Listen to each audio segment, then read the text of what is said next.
Bonjour à tous, j'espère que vous allez bien.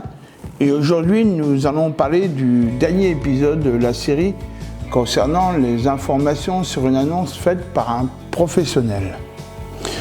3 sujets vont être évoqués ici.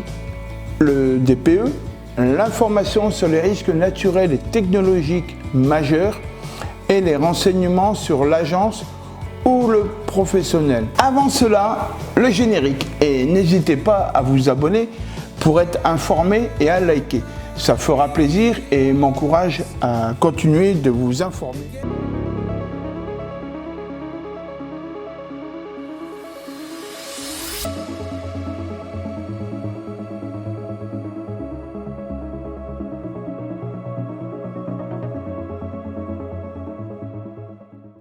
La question qui vient à l'esprit de tout le monde, faut-il afficher le diagnostic de performance énergétique dans l'annonce?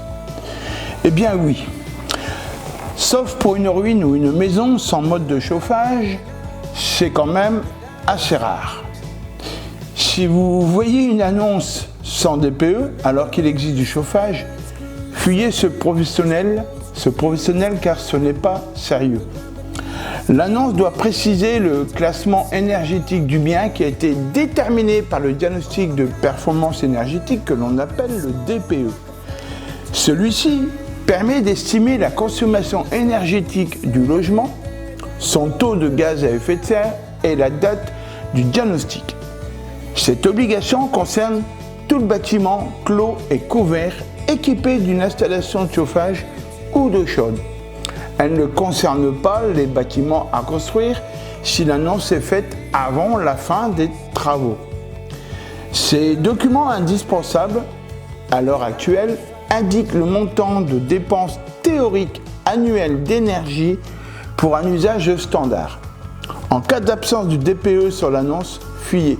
Le professionnel n'est pas sérieux et travaille, comme nous disons dans notre jargon, à l'arrache. Bref, à la va-vite, sans avoir vérifié les sources et les documents. Et ceci est une infraction qui aura des conséquences sur la suite de la transaction. Maintenant, concernant les risques naturels et technologiques, l'agent immobilier doit informer le consommateur sur les risques naturels et technologiques majeurs, les risques miniers, le recul du trait de côte et la pollution des sols. Ceci lors de la première visite. L'annonce immobilière comporte dorénavant la mention suivante. Les informations sur le risque naturel auquel ce bien est exposé sont disponibles sur le site www.georisque.gouv.fr. Vous trouverez derrière. Attention de même, ne confiez pas votre bien à vendre à un tel professionnel qui oublie ce genre de mention obligatoire. Dans ces annonces, il n'est pas sérieux et cela aura des conséquences très fâcheuses pour la vente de votre bien et laisse un mauvais présage pour la suite. Soyez vigilants. Également, quels renseignements obligatoires sur l'agence doivent figurer sur l'annonce?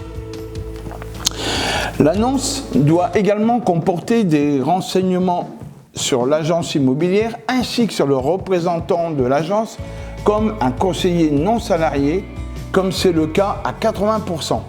Si c'est un mandataire indépendant, c'est son numéro de registre du commerce dénommé SIREN ou RSAC doit impérativement être indiqué tout comme sur le mandat de vente. Également, si c'est une entreprise individuelle, il doit être indiqué EI.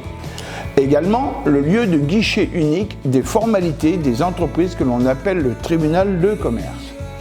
Je le rappelle, ce sont des mentions obligatoires dans l'annonce.